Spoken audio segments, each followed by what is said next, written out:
Ever wondered what happened to the Aztecs? In 1519, the Aztec Empire was at its height.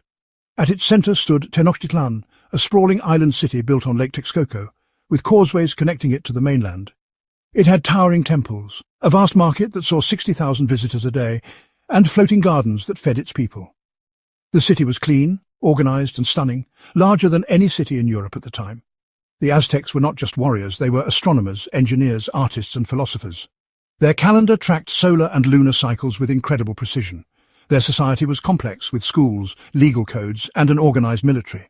But they were also deeply spiritual. Human sacrifice was central to their belief system. They believed the gods had sacrificed themselves to create the world, and in return, humanity owed them life itself. Blood was the energy that kept the sun moving.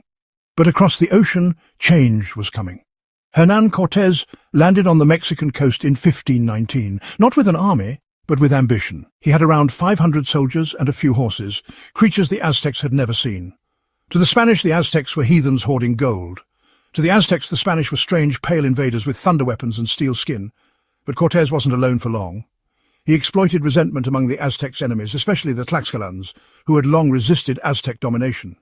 Thousands of native warriors joined Cortés, not to help Spain, but to destroy the Aztec Empire.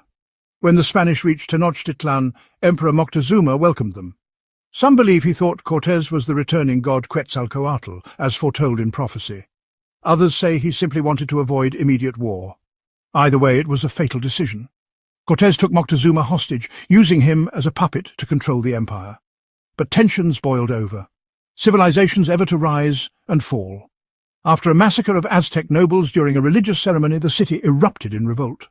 The Spanish fled during the infamous La Noche Triste, the Night of Sorrows, losing hundreds of men as they escaped through the canals under a storm of arrows and stones. But the worst was yet to come. Unbeknownst to the Aztecs, the Spanish had left something behind: smallpox. The disease spread faster than any army. Within months it killed nearly half the population of Tenochtitlan.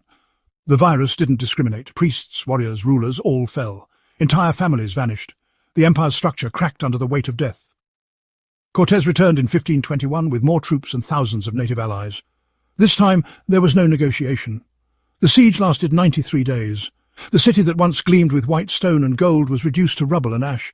Starvation, disease and relentless attacks broke the resistance.